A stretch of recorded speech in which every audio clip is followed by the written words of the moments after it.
Matthew chapter 23.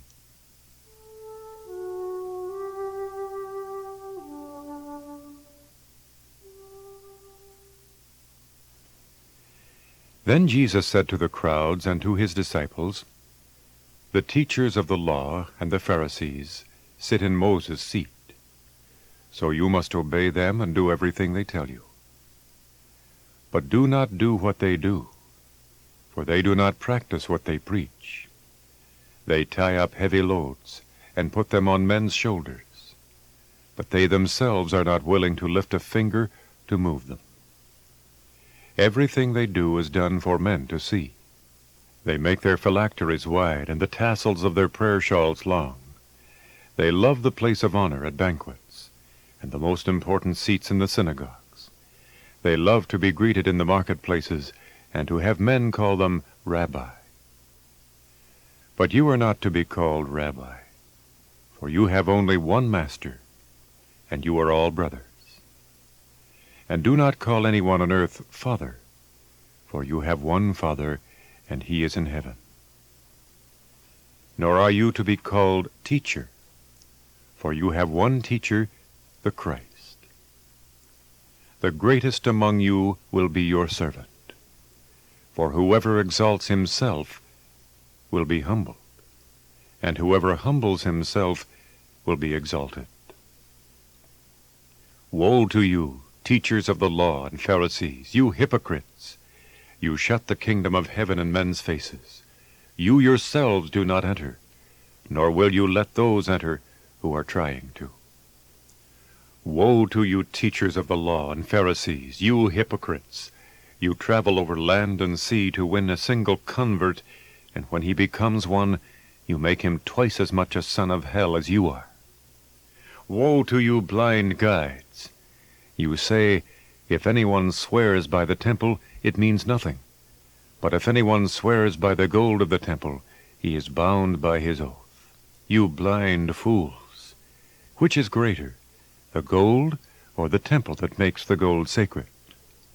You also say, if anyone swears by the altar, it means nothing.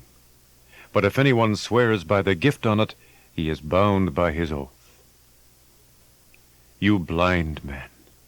Which is greater, the gift or the altar that makes the gift sacred?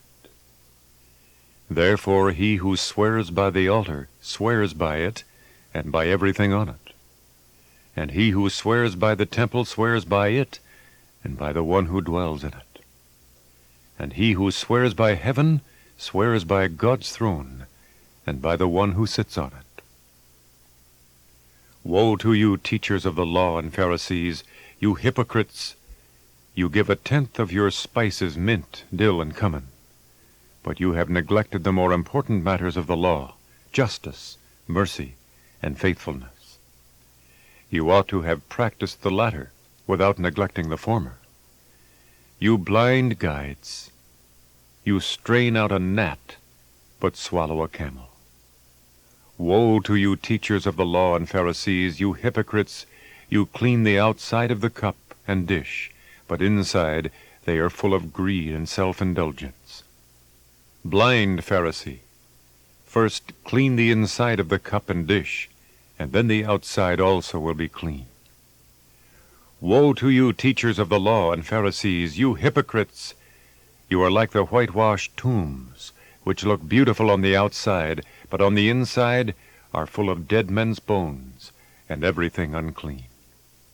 In the same way, on the outside you appear to people as righteous, but on the inside you are full of hypocrisy and wickedness. Woe to you, teachers of the law and Pharisees, you hypocrites! You build tombs for the prophets and decorate the graves of the righteous. And you say, if we had lived in the days of our forefathers, we would not have taken part with them in shedding the blood of the prophets. So you testify against yourselves that you are the descendants of those who murdered the prophets. Fill up then the measure of the sin of your forefathers.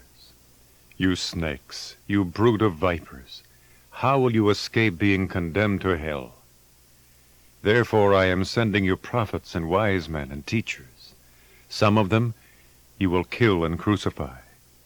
Others you will flog in your synagogues and pursue from town to town. And so upon you will come all the righteous blood that has been shed on earth, from the blood of righteous Abel to the blood of Zechariah son of Berechiah, whom you murdered between the temple and the altar. I tell you the truth, all this will come upon this generation. O Jerusalem, Jerusalem, you who kill the prophets and stone those sent to you, how often I have longed to gather your children together, as a hen gathers her chicks under her wings, but you were not willing. Look, your house is left to you desolate. For I tell you, you will not see me again, until you say, Blessed is he who comes in the name of the Lord.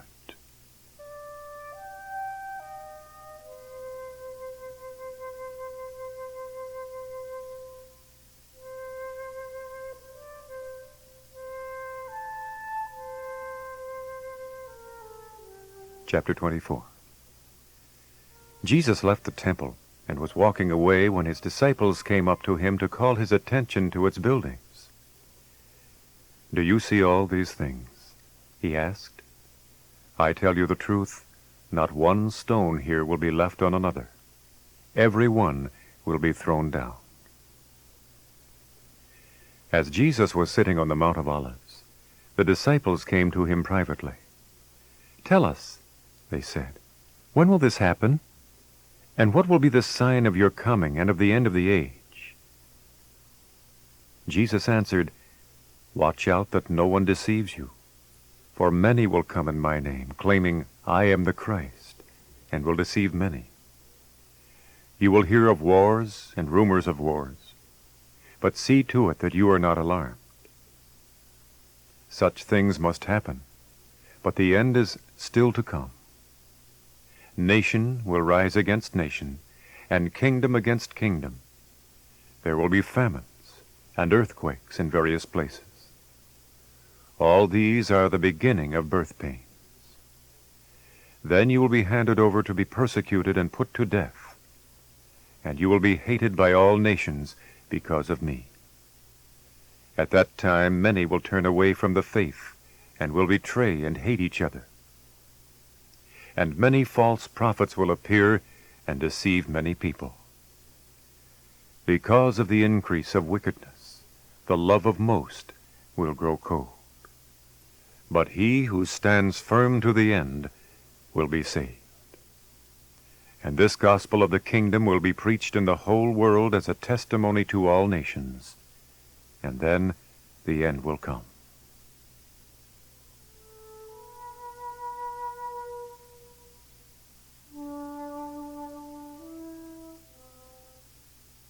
So when you see standing in the holy place the abomination that causes desolation, spoken of through the prophet Daniel, let the reader understand. Then let those who are in Judea flee to the mountains. Let no one on the roof of his house go down to take anything out of the house. Let no one in the field go back to get his cloak. How dreadful it will be in those days for pregnant women and nursing mothers. Pray that your flight will not take place in winter or on the Sabbath. For then there will be great distress, unequaled from the beginning of the world until now, and never to be equaled again. If those days had not been cut short, no one would survive. But for the sake of the elect, those days will be shortened. At that time, if anyone says to you, Look, here is the Christ, or there he is, do not believe it. For false Christs and false prophets will appear and perform great signs and miracles to deceive even the elect, if that were possible. See, I have told you ahead of time. So if anyone tells you, There he is out in the desert, do not go out. Or, Here he is in the inner rooms, do not believe it. For as the lightning comes from the east and flashes to the west, so will be the coming of the Son of Man. Wherever there is a carcass, there the vultures will gather. Immediately after the distress of those days, the sun will be darkened, and the moon will not give its light. The stars will fall from the sky, and the heavenly bodies will be shaken. At that time the sign of the Son of Man will appear in the sky, and all the nations of the earth will mourn. They will see the Son of Man coming on the clouds of the sky with power and great glory. And he will send his angels with a loud trumpet call, and they will gather his elect from the four winds, from one end of the heavens to the other. Now learn this lesson from the fig tree. As soon as its twigs get tender, and its leaves come out, you know that summer is near. Even so, when you see all these things, you know that it is near, right at the door. I tell you the truth, this generation will certainly not pass away until all these things have happened. Heaven and earth will pass away, but my words will never pass away.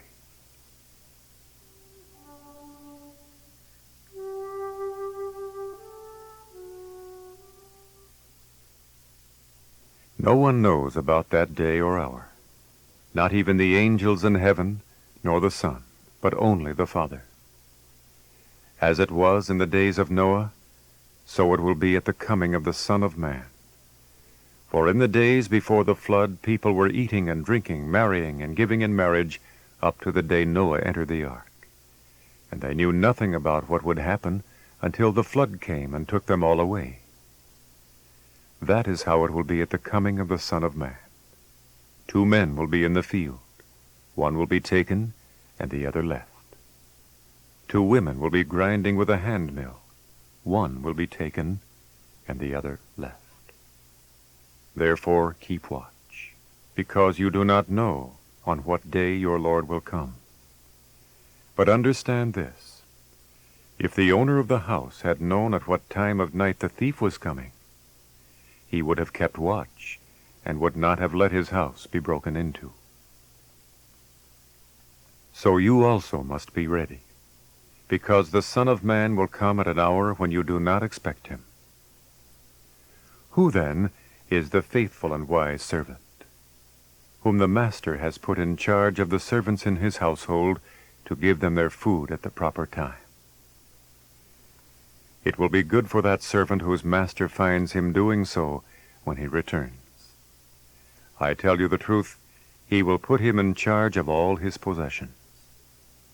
But suppose that servant is wicked and says to himself, "My master is staying away a long time," and he then begins to beat his fellow servants and to eat and drink with drunkards. The master of that servant will come on a day when he does not expect him, and at an hour he is not aware of. He will cut him to pieces and assign him a place with the hypocrites, where there will be weeping and grinding of teeth. Chapter 25.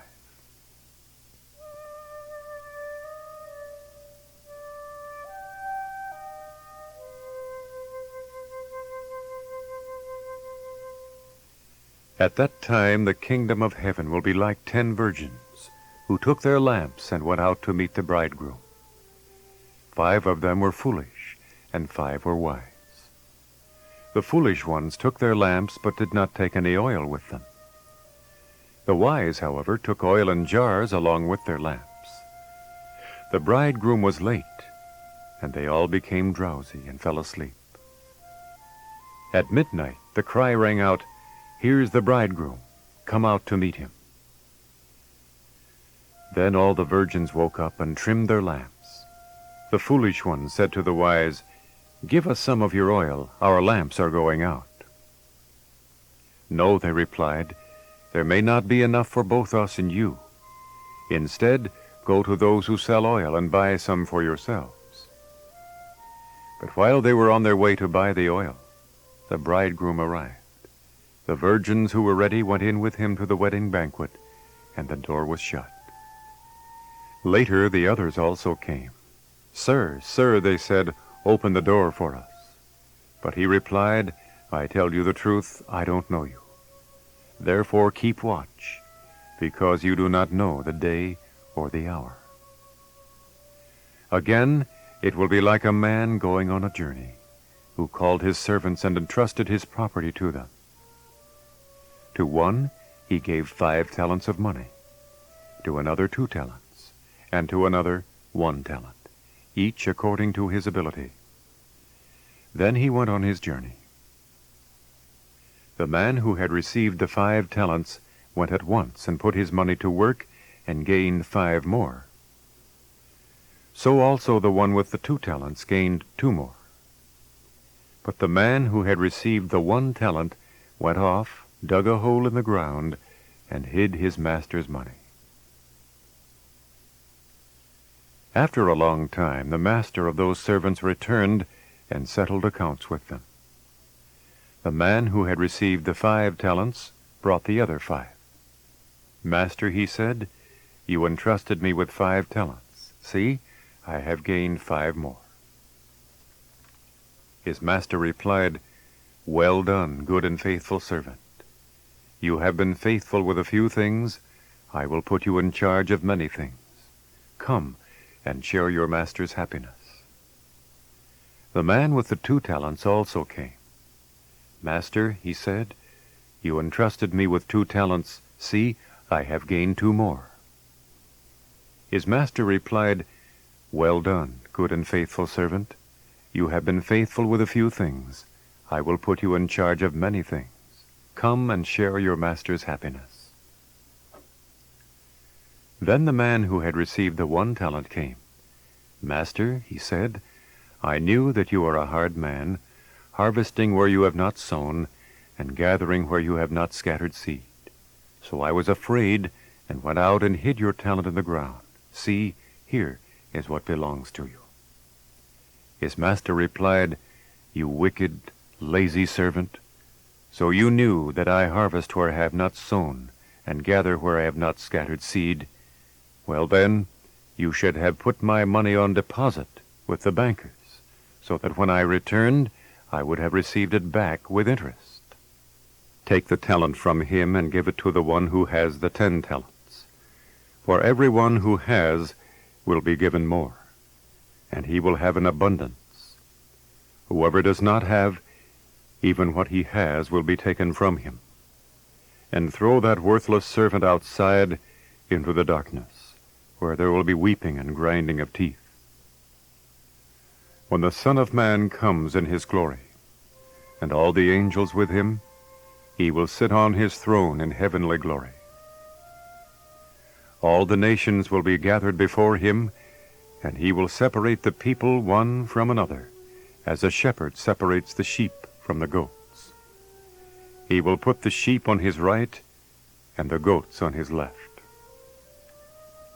Then the king will say to those on his right, Come, you who are blessed by my Father, take your inheritance, the kingdom prepared for you since the creation of the world. For I was hungry, and you gave me something to eat.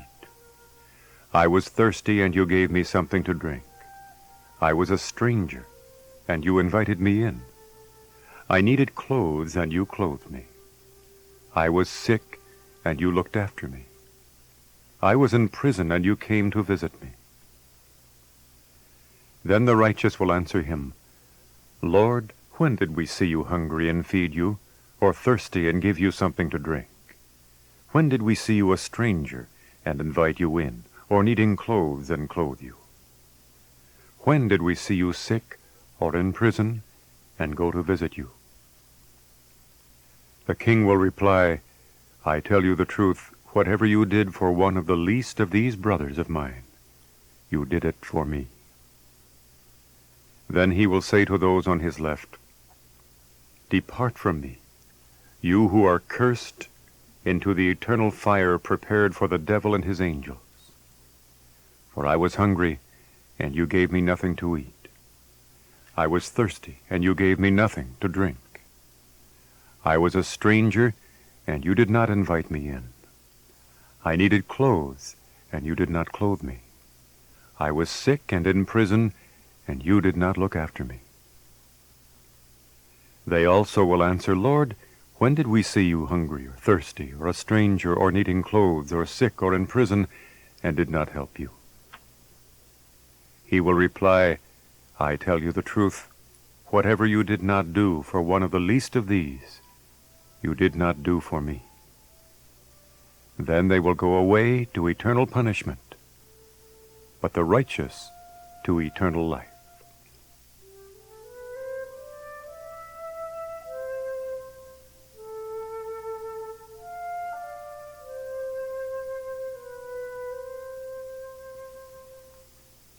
Chapter 26.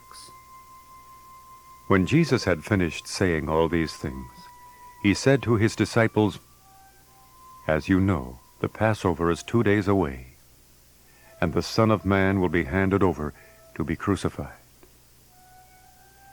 Then the chief priests and the elders of the people assembled in the palace of the high priest, whose name was Caiaphas, and they plotted to arrest Jesus in some sly way and kill him.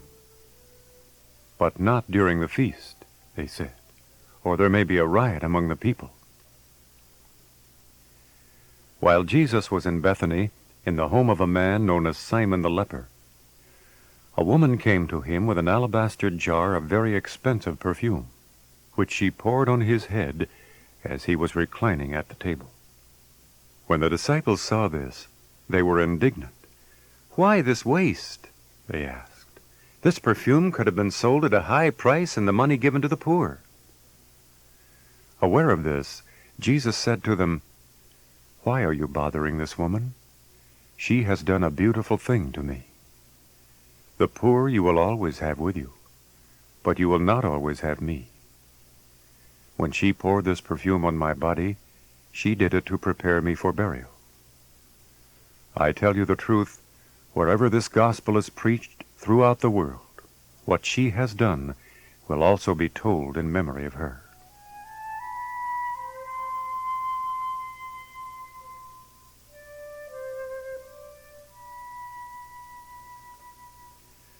Then one of the 12, the one called Judas Iscariot, went to the chief priests and asked, "What are you willing to give me if I hand him over to you?" So they counted out for him 30 silver coins. From then on, Judas watched for an opportunity to hand him over. On the first day of the Feast of Unleavened Bread, the disciples came to Jesus and asked, "Where do you want us to make preparations for you to eat the Passover?" He replied, "Go into the city to a certain man and tell him, 'The teacher says, my appointed time is near. I am going to celebrate the Passover with my disciples at your house.'" So the disciples did as Jesus had directed them, and prepared the Passover. When evening came, Jesus was reclining at the table with the 12. And while they were eating, he said, "I tell you the truth, one of you will betray me." They were very sad and began to say to him one after the other, "Surely not I, Lord." Jesus replied, "The one who has dipped his hand into the bowl with me will betray me. The Son of Man will go just as it is written about him. But woe to that man who betrays the Son of Man. It would be better for him if he had not been born." Then Judas, the one who would betray him, said, "Surely not I, Rabbi." Jesus answered, "Yes, it is you." While they were eating, Jesus took bread, gave thanks, and broke it, and gave it to his disciples, saying, "Take and eat. This is my body." Then he took the cup, gave thanks, and offered it to them, saying, "Drink from it, all of you. This is my blood of the covenant, which is poured out for many for the forgiveness of sins. I tell you, I will not drink from this fruit of the vine from now on, until that day when I drink it anew with you in my Father's kingdom." When they had sung a hymn, they went out to the Mount of Olives. Then Jesus told them, "This very night you will all fall away on account of me. For it is written, I will strike the shepherd, and the sheep of the flock will be scattered. But after I have risen, I will go ahead of you into Galilee." Peter replied, "Even if all fall away on account of you, I never will." "I tell you the truth," Jesus answered. "This very night, before the rooster crows, you will disown me 3 times. But Peter declared, even if I have to die with you, I will never disown you. And all the other disciples said the same. Then Jesus went with his disciples to a place called Gethsemane, and he said to them, sit here while I go over there and pray. He took Peter and the 2 sons of Zebedee along with him, and he began to be sorrowful and troubled. Then he said to them, my soul is overwhelmed with sorrow to the point of death. Stay here and keep watch with me. Going a little farther, he fell with his face to the ground and prayed, my Father, if it is possible, may this cup be taken from me.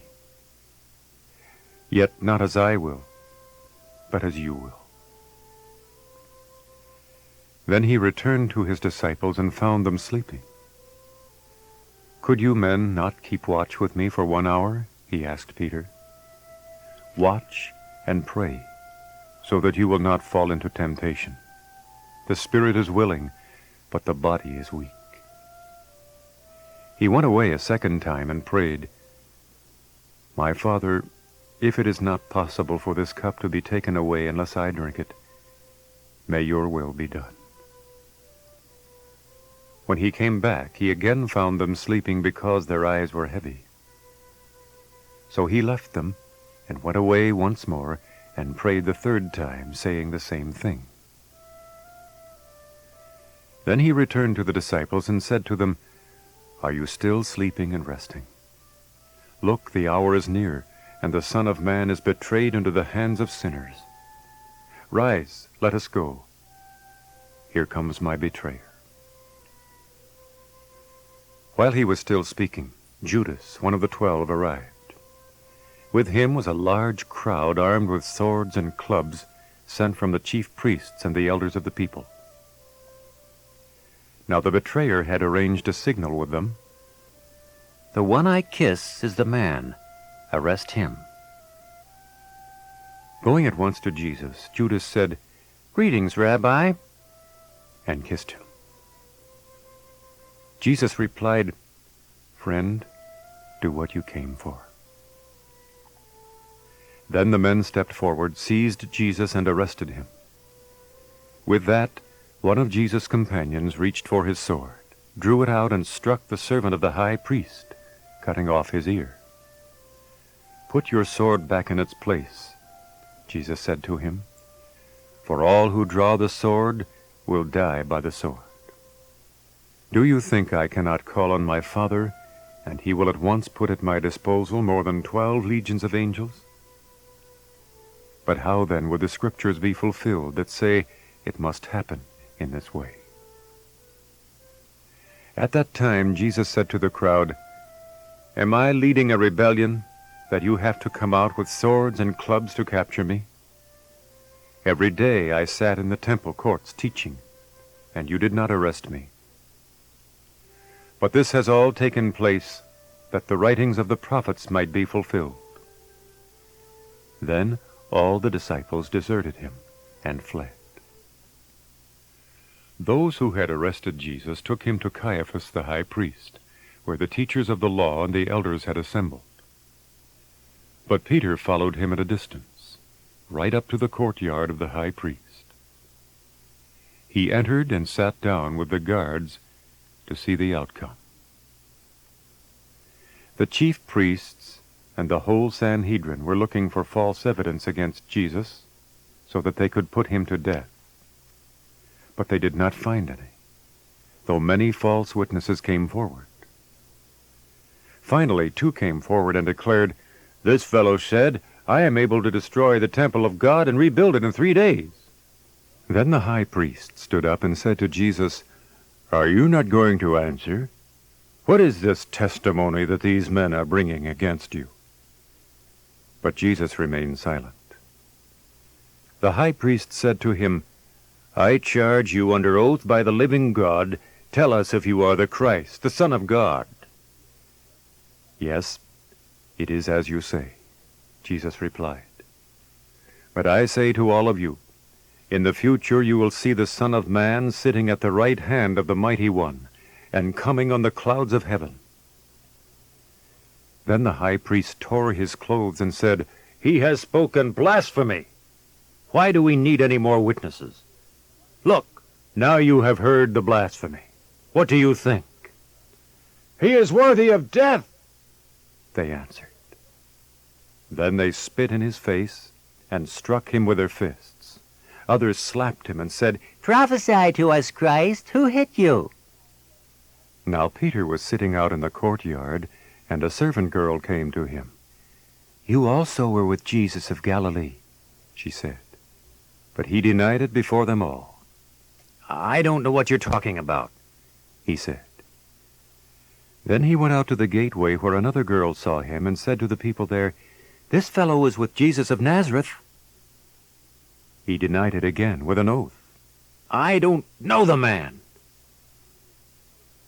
After a little while, those standing there went up to Peter and said, "Surely you are one of them, for your accent gives you away."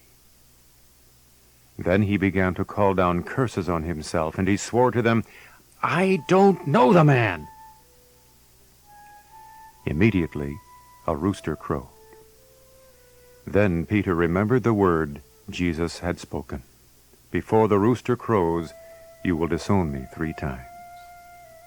And he went outside and wept bitterly.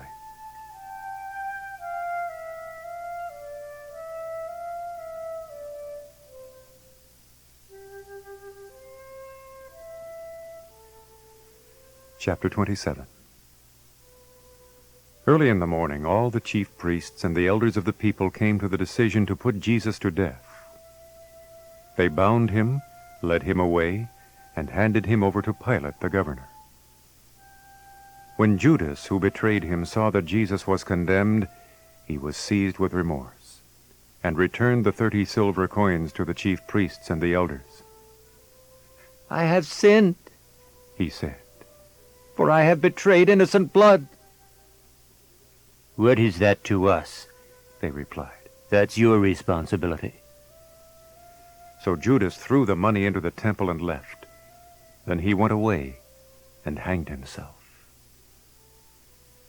The chief priests picked up the coins and said, "It is against the law to put this into the treasury, since it is blood money."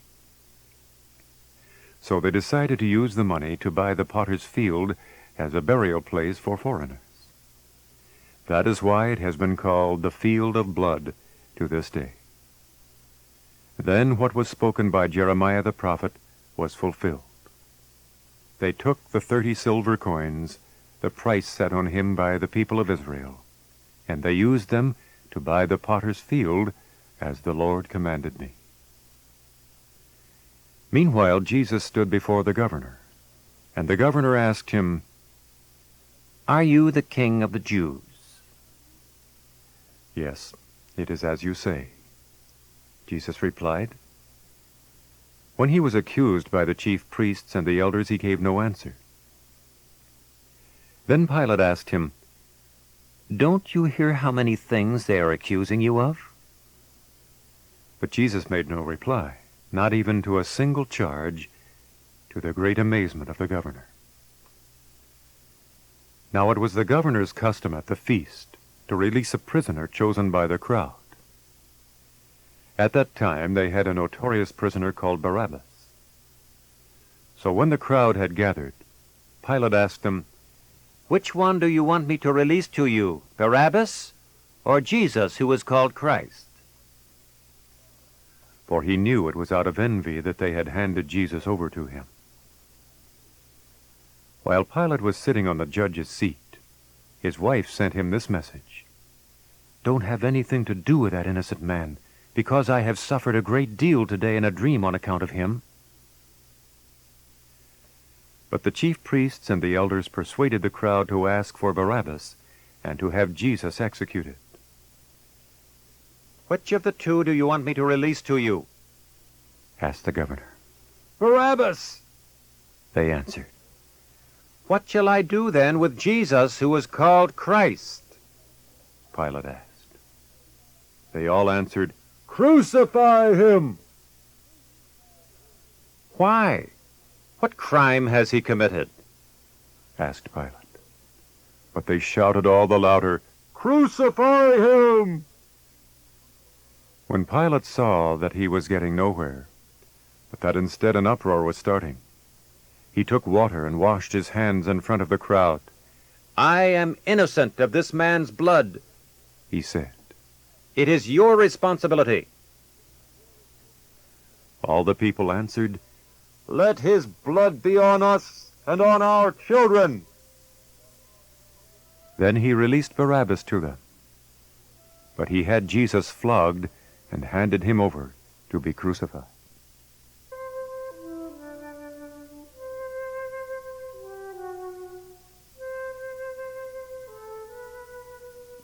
Then the governor's soldiers took Jesus into the praetorium and gathered the whole company of soldiers around him.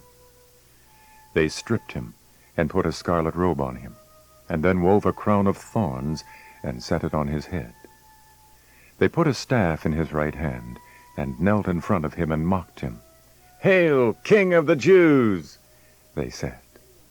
They spit on him and took the staff and struck him on the head again and again. After they had mocked him, they took off the robe and put his own clothes on him. Then they led him away to crucify him. As they were going out, they met a man from Cyrene named Simon, and they forced him to carry the cross. They came to a place called Golgotha, which means the place of the skull. There they offered him wine to drink, mixed with gall. But after tasting it, he refused to drink it.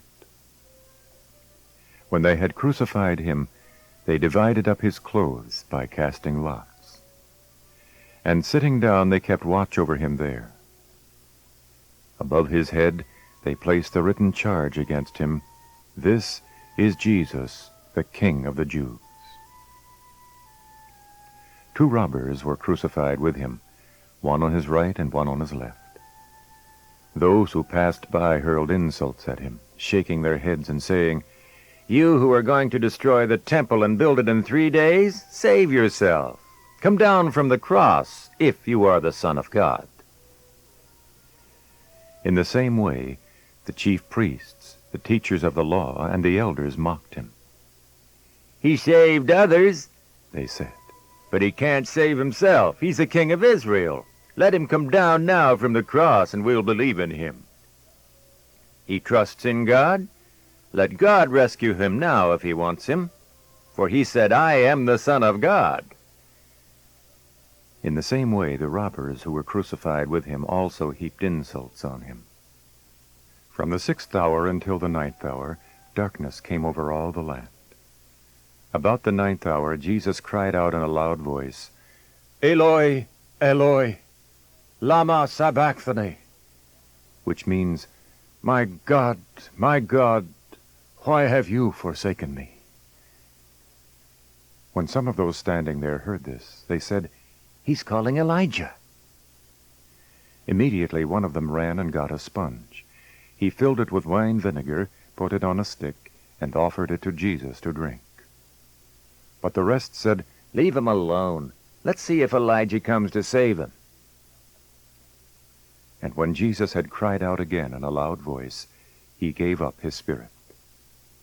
At that moment, the curtain of the temple was torn in two from top to bottom.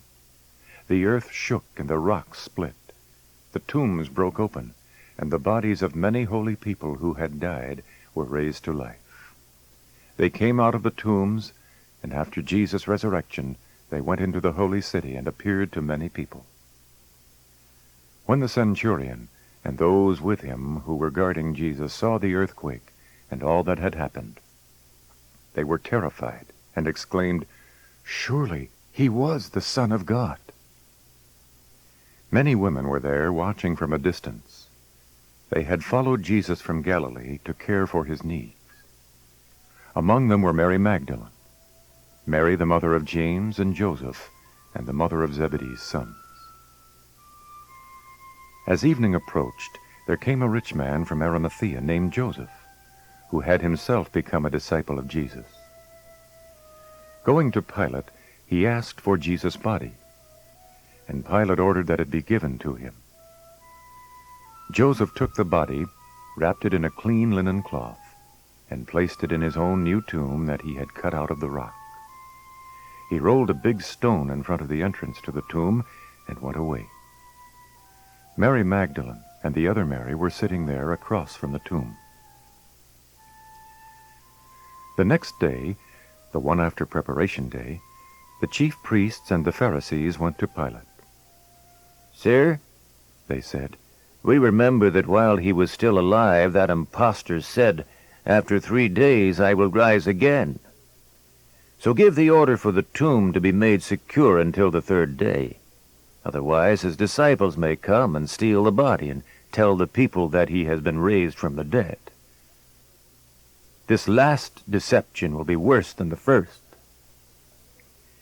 "Take a guard," Pilate answered. "Go, make the tomb as secure as you know how." So they went and made the tomb secure by putting a seal on the stone and posting the guard.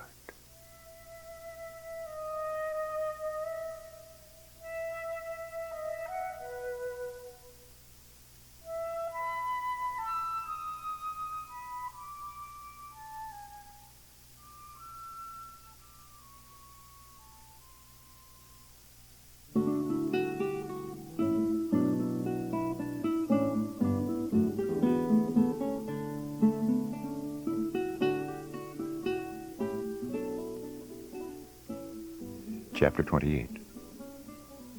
After the Sabbath, at dawn on the 1st day of the week, Mary Magdalene and the other Mary went to look at the tomb.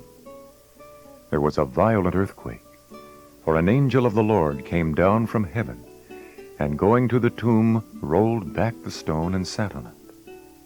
His appearance was like lightning, and his clothes were white as snow. The guards were so afraid of him that they shook and became like dead men. The angel said to the women, "Do not be afraid, for I know that you are looking for Jesus, who was crucified. He is not here. He has risen, just as he said. Come and see the place where he lay. Then go quickly and tell his disciples, 'He has risen from the dead and is going ahead of you into Galilee. There you will see him. Now I have told you.'"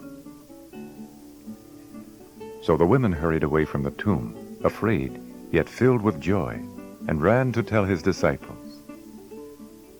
Suddenly Jesus met them. "Greetings," he said. They came to him, clasped his feet, and worshipped him. Then Jesus said to them, "Do not be afraid. Go and tell my brothers to go to Galilee. There they will see me." While the women were on their way, some of the guards went into the city and reported to the chief priests everything that had happened. When the chief priests had met with the elders, they devised a plan. They gave the soldiers a large sum of money, telling them, "You are to say, 'His disciples came during the night and stole him away while we were asleep.' If this report gets to the governor, we will satisfy him and keep you out of trouble." So the soldiers took the money and did as they were instructed. And this story has been widely circulated among the Jews to this very day. Then the 11 disciples went to Galilee, to the mountain where Jesus had told them to go. When they saw him, they worshipped him, but some doubted. Then Jesus came to them and said, "All authority in heaven and on earth has been given to me. Therefore go and make disciples of all nations, baptizing them in the name of the Father and of the Son and of the Holy Spirit, and teaching them to obey everything I have commanded you. And surely I will be with you always, to the very end of the age."